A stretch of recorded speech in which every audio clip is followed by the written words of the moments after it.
On this vote, the yeas are 263, the nays are 171. The motion is adopted. Without objection, The U.S. House of Representatives passed a financial bailout bill on Friday. President Bush signed it into law shortly after it won final approval. The final vote, 263 to 171, was 58 more votes than the measure garnered in Monday's stunning defeat when the bill first went to the vote. The Senate passed the bill on Wednesday, changing the original three-page proposal into 451 pages and ballooned the price tag from $700 billion to over $850 billion. Many members of the House from both parties again refused to support the bill, with 108 Republicans and 63 Democrats still voting against it. This is, at its core, the same deeply flawed Bush policy plan. Borrow $700 billion in the name of the American taxpayer.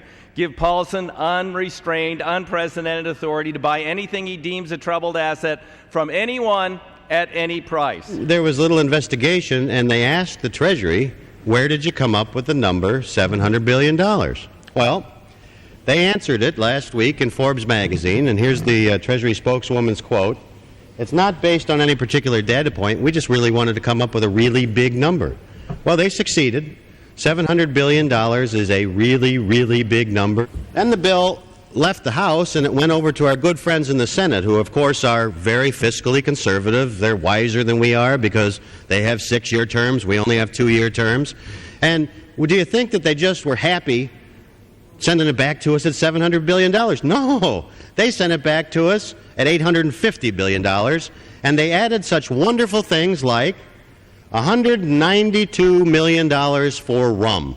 Now, listen, I like rum, and it may be some of the senators were nervous that they were losing the pirate vote. I don't know. But there's $192 million for rum, $100 million for NASCAR. I like NASCAR, but what's it doing in this bill? Saving the Treasury.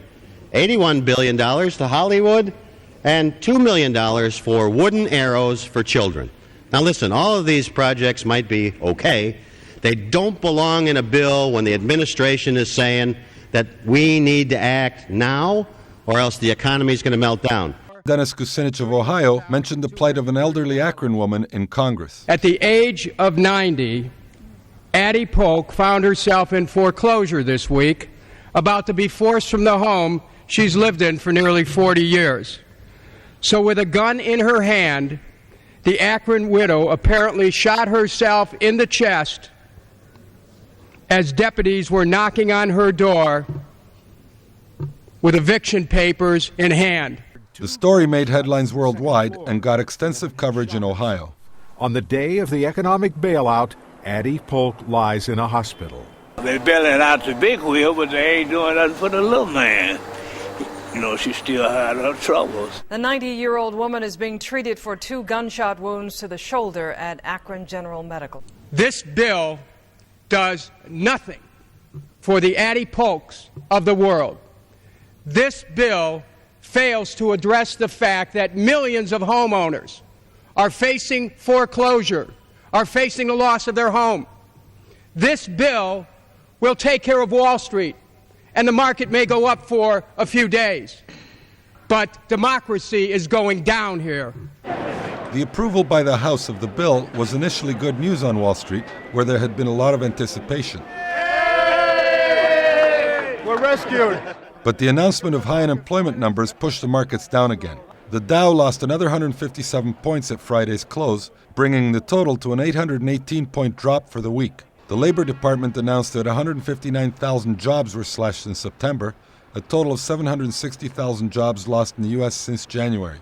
More than 770,000 homes have been repossessed since August 2007, when the credit crunch took hold. And with 91,000 families having lost their homes this August, the numbers for September are not expected to improve. Many believe that the almost $1 trillion bailout package is not enough to erase the bleak financial future, and that the economic woes are deep-rooted. Everybody out there knows deregulation was very important. But another factor was exceedingly important, and that was real hourly wages. What you could buy for an hour's work peaked 1972. Wages have oscillated since then. They've never come back to 1972 levels. If you look at real income, almost all of the growth in the GDP in the last 35 years has gone to the upper 10%. So what happens then is you're not able to sell that much to ordinary people. The real profits come in finance. So that companies that had once been industrial companies, General Electric, General Motors, Ford, they became finance companies. If you look at the finance industry, finance makes up 41% of the profits in the U.S. So everybody's making money in finance. You don't make money building stuff unless you're either protected, say by intellectual property, like Microsoft or the pharmaceuticals, or by government contracts, say defense contractors. Finance accounts for 41% of the profits and about 8% of the labor force. What can we expect in the next few months? There was a very famous economist named Yogi Berra, and he said prediction is very difficult, especially for the future. What you do is you look at the underlying trends and you see the tendencies. And the tendencies is, I don't know if it'll fall. To me, the economy looks like a drunk stumbling around. He takes one step and gets his balance back, and then looks like he's going to fall again, gets his balance back. Eventually he'll fall. But I wouldn't dare tell you that it would happen next week or next month or even in the next decade. Because one thing that you have to give capitalism credit for is it has shown remarkable resilience, just remarkable.